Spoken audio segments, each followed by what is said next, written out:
Hello, I'm Cielle Backstrom, a Trillium Awakening teacher, and I have the great honor tonight to be visiting with a mutuality group that's been meeting for more than 5 years. And I thought that they might be a really good resource for the rest of the Trillium Awakening community about what are some suggestions they might have for ways to approach each other in mutuality that promote such a long-lasting trust that has formed in this group. And so I decided to ask each of them, what would they say be maybe like I could say it, a tip or something like that they would like to pass on to others in mutuality groups as to how to make the group feel as safe and valuable as it has for this group.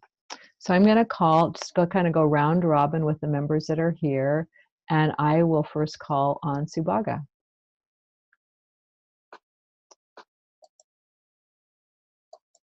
Uh-oh, there you go.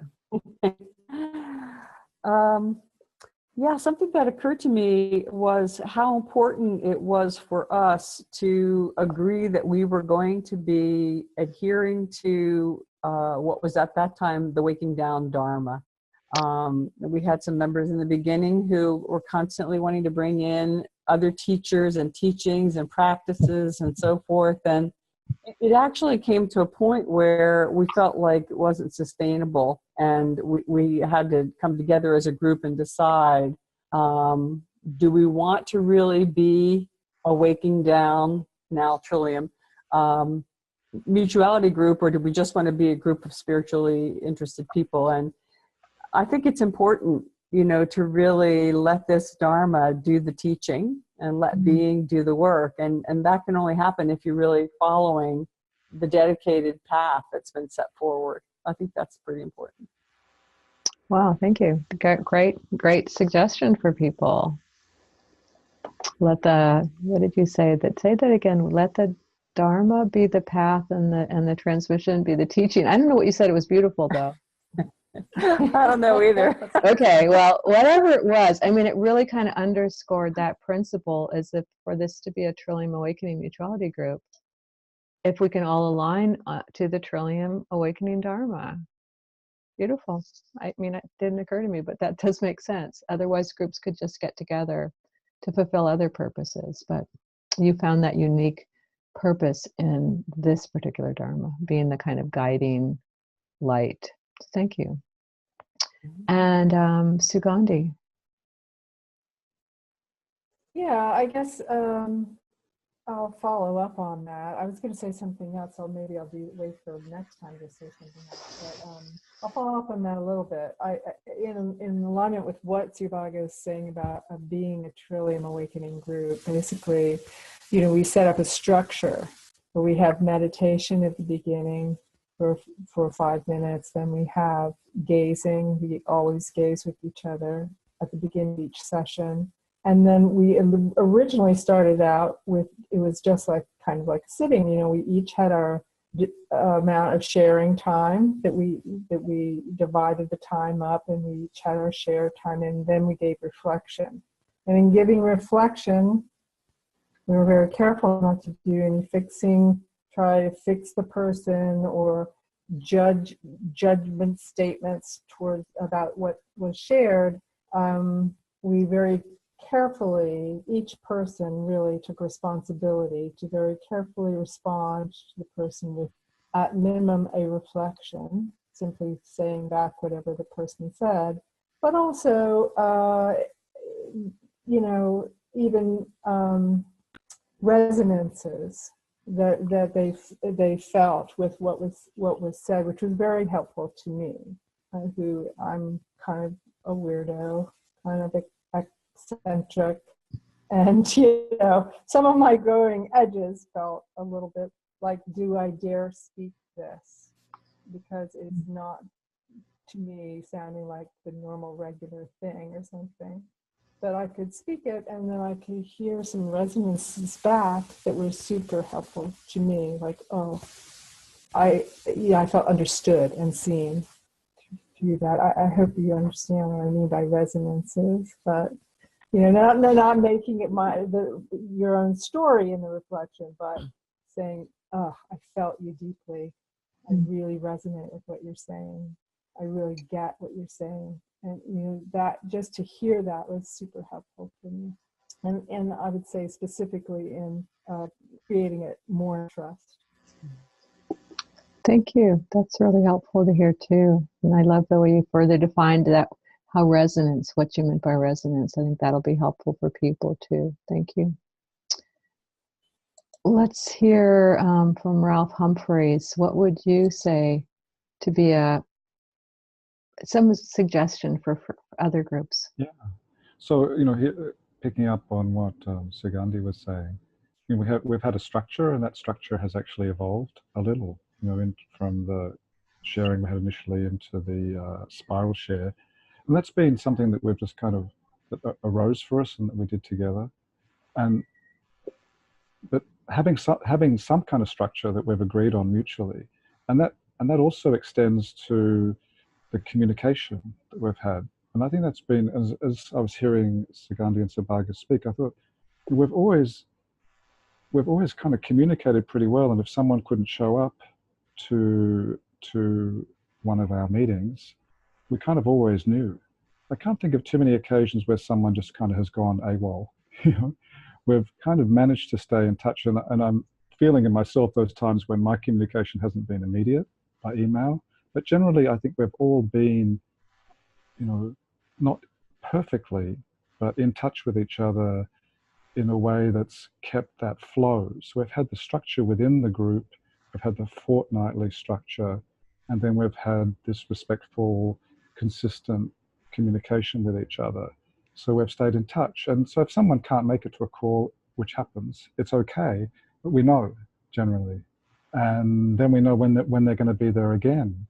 So we've had this feeling of the container and of trust in our capacity to maintain that consistent showing up for meetings. And it hasn't been a chore, it's just, at times it's been a stretch, but it's been something we've been willing to do.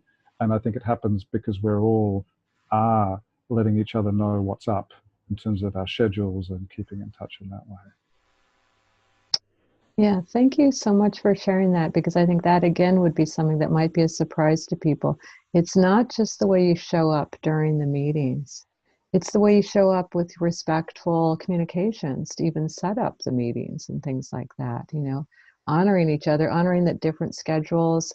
Maybe there'll be a time when you have to miss, but everyone knows that you're going to have to miss the meeting, and, we'll work to find the next. So it doesn't sound like you guys actually have a particular day of the first Monday or something like that. Is that correct? That you actually just are looking for a date that's going to work for all of you? We've had a bit of both, but we have had a certain I think it's second and fourth or whatever. There were certain days of the month that have worked for periods of time, and then we've had to adjust them. Okay. So we have had that consistency, but then, someone might not be able to make it. So this tends to be this flow of checking in and, being aware of each other. It's in the background, and it has been, I hadn't ever thought of it before, but it's something that occurs to me now as being part of the strength Thank you. Of our community. Beautiful. Thank you. Let's hear from Wendy.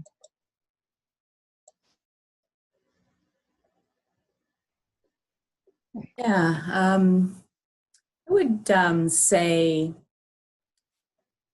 just really stay with it and ride the waves of discomfort within yourself. In my experience, when I first started with the group, it wasn't this group, it was another group, but several years ago, that it was just really uncomfortable for me.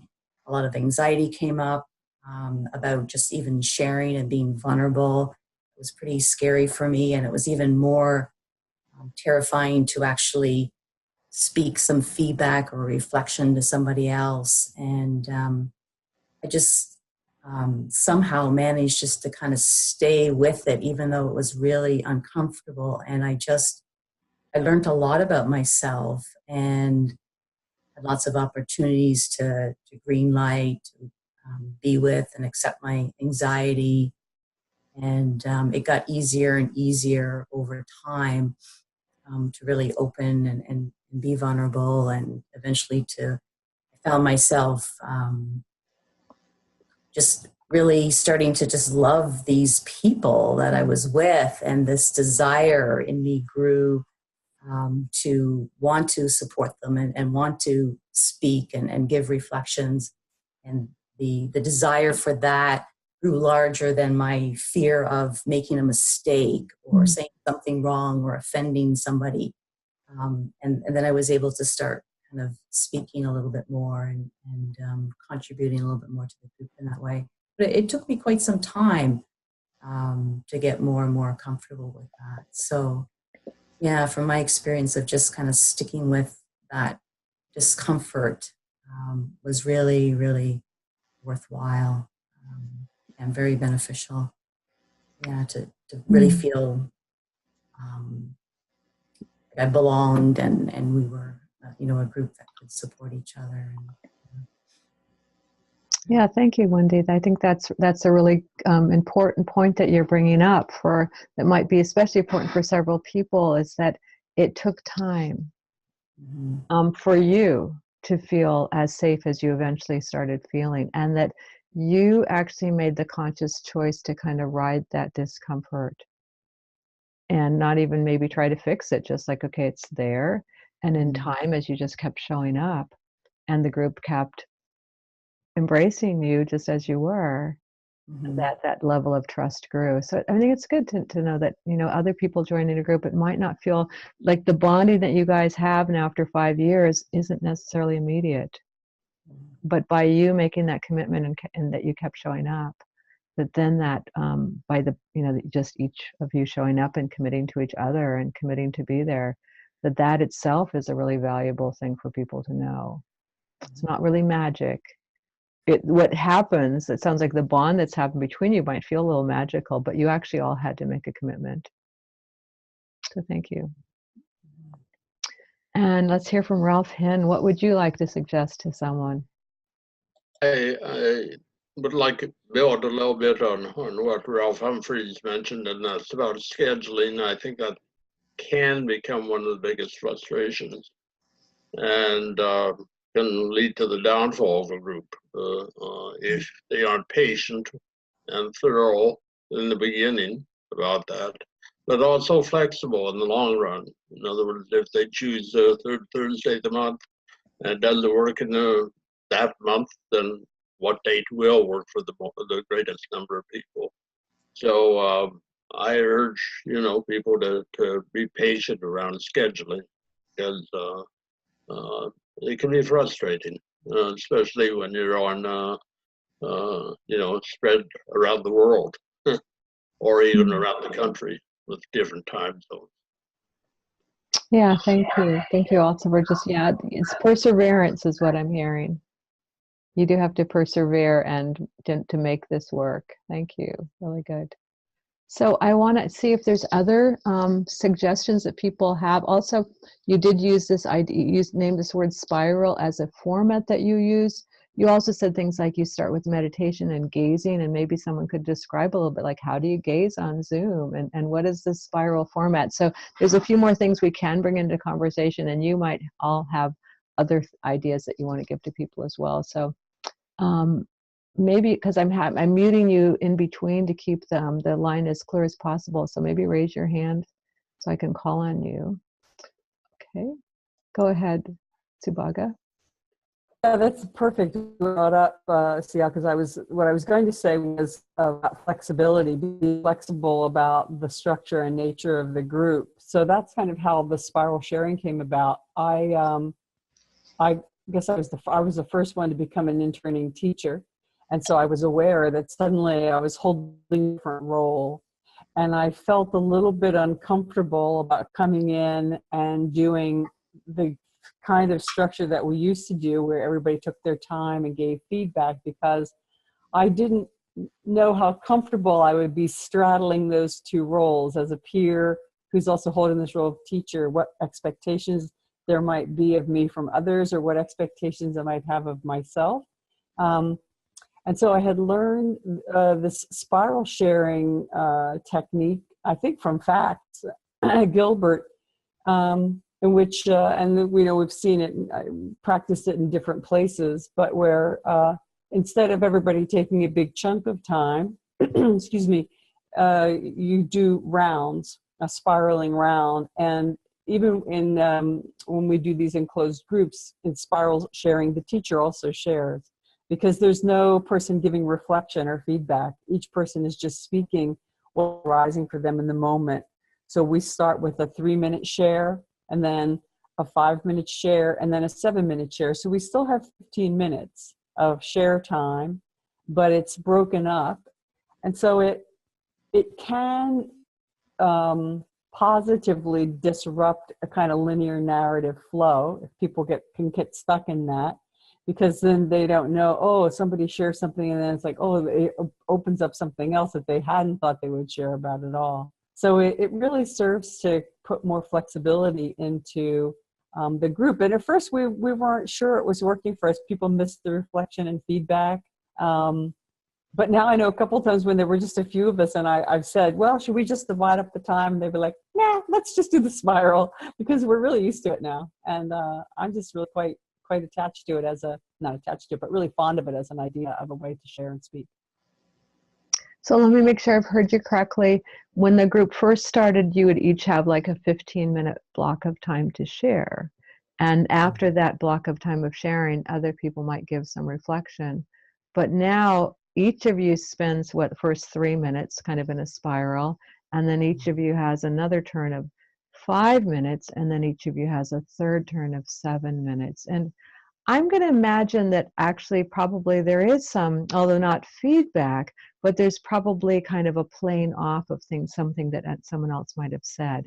It might spark something in you when you heard someone else's share, like, oh, that, so it's not really a feedback, but there's probably an interconnection that starts to happen through that spiral sharing.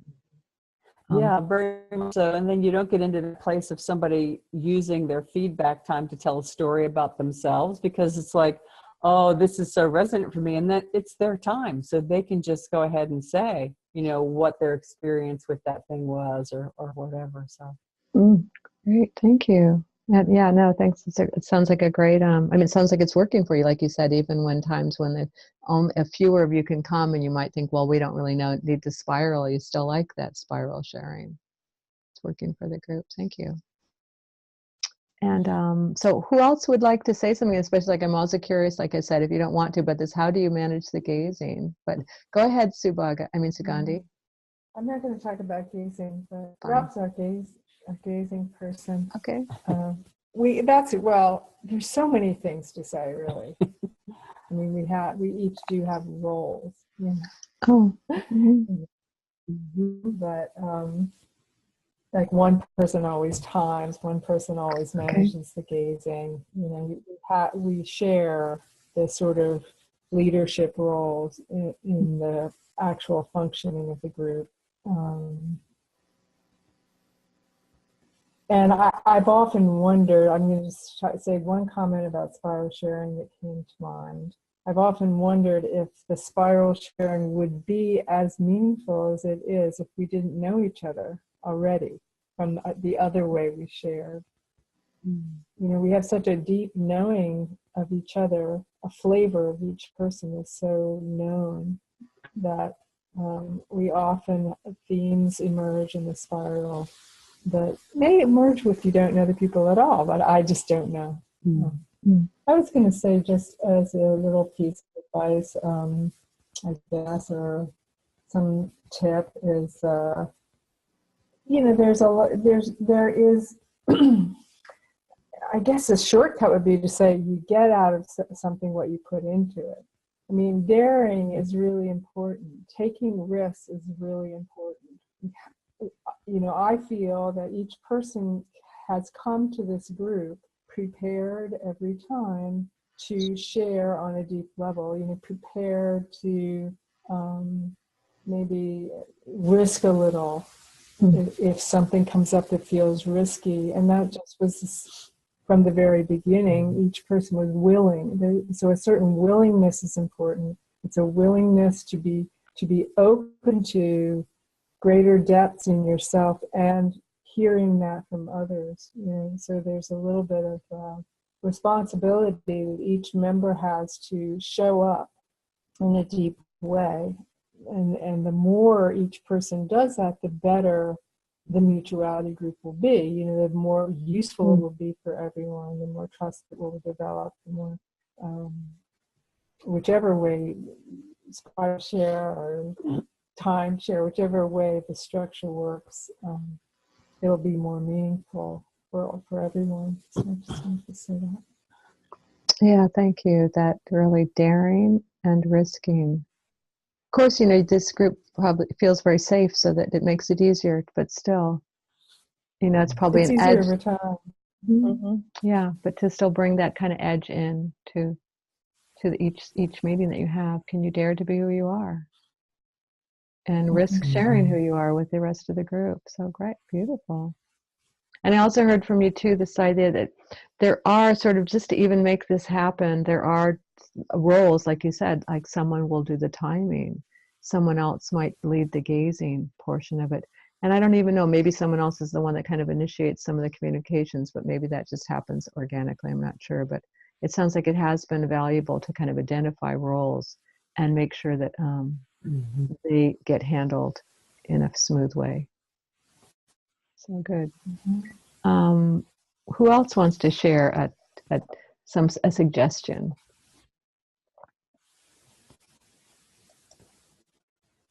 Go ahead, Ray.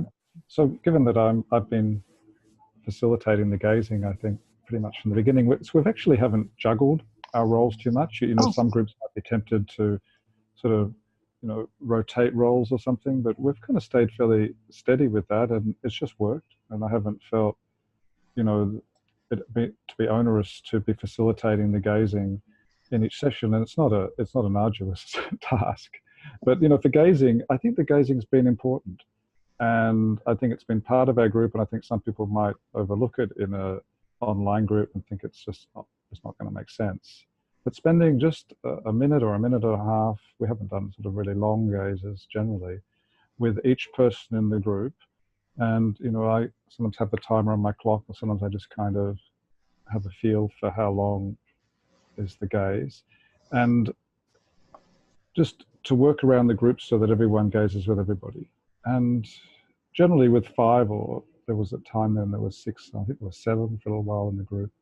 It's been possible to do that, and we have actually, I think, some technologies now, or some ideas in Trillium how to do gazing, at least in person, but it's kind of worked out. And I've appreciated that as a component. And I would recommend it actually as a component, to just spend that little bit of time in silence, one-on-one with each other member of the group. I think it has been part of the way we have matured together as a group. Great. And so share with me also, just sort of technically on Zoom, how do you, or because like, so you set a timer, so you switching from person to person? Or so I just say, you know, I might say, okay, Ralph Hen is gazing with Wendy, and Subhaga with Sugandhi, and I'm self-gazing or gazing, you know, whatever, with myself, or just sitting that one out. And then we'll just time it. So I'll just sort of coach people into their pairs. And then of course you can use Zoom to, if you want to put each person in full screen, which is what I do when I'm gazing with them. And so I'll pin their video, and then I'll go back to the gallery or the gallery view. Okay.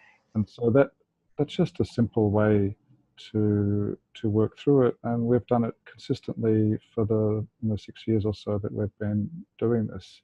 And I've appreciated it. I'm not sure how others have felt, but I'm pretty sure that everyone's been at home, but I haven't heard an objection anyway. And it sounds like an example like that you guys did decide that this is a Trillium group, and gazing is our practice. You know, it's the one really practice that all the teachers agree to.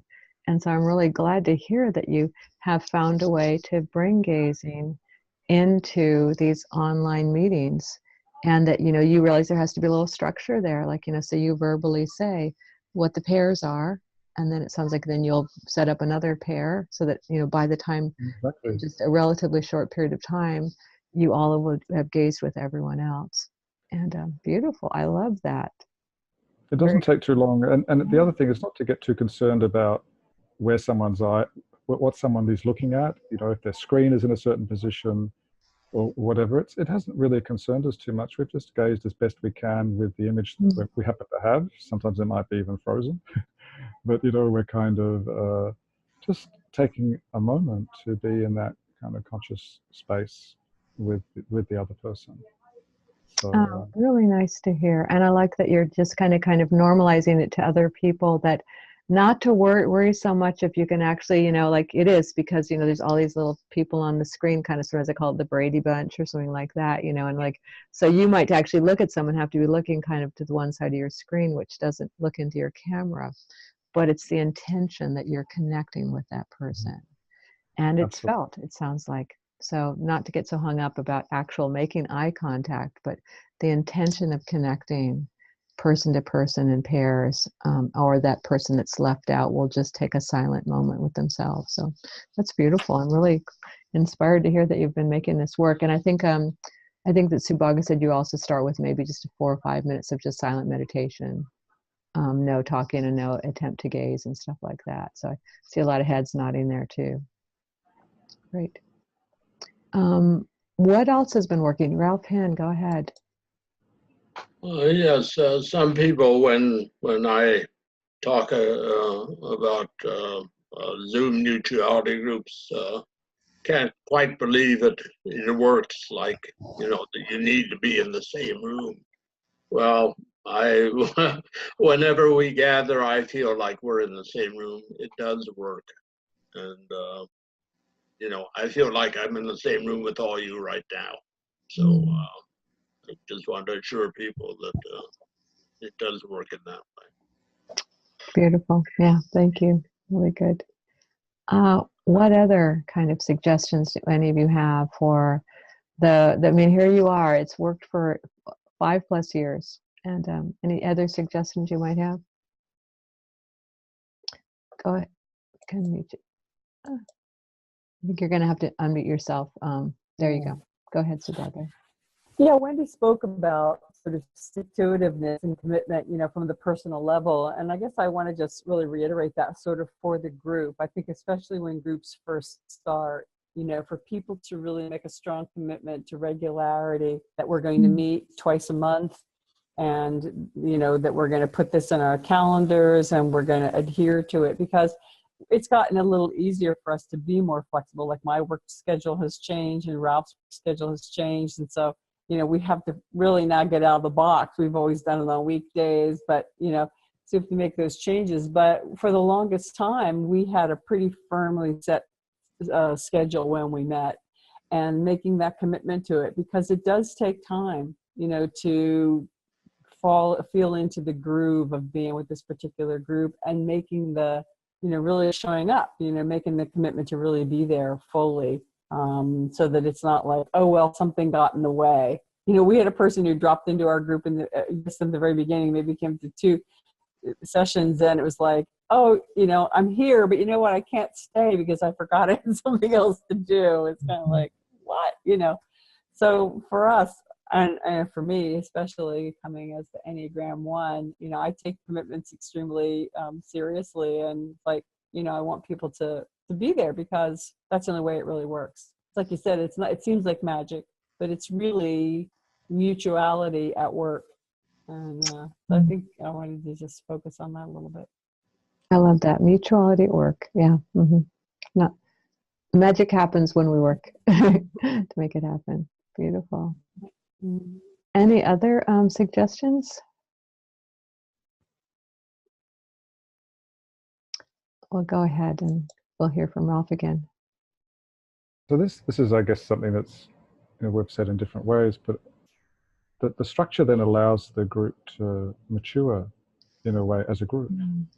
And I think that's just kind of happened over time. I don't even know what word I would use. Mature seems a good enough one as any, of just this quality of being together over time. And so by leaning into that commitment and those challenges with scheduling, which is what everyone faces, and then communicating well, and then we just got to spend a lot of time together, more or less. You know, I mean, it's not a lot of time if we're in the same city, you know, spending days together, but we've actually spent this consistent time. And so we've matured together, and then we can enjoy that. You know, we can just enjoy that quality of what we have allowed to emerge between us and within each of us in this kind of we space, you know, that we're developing.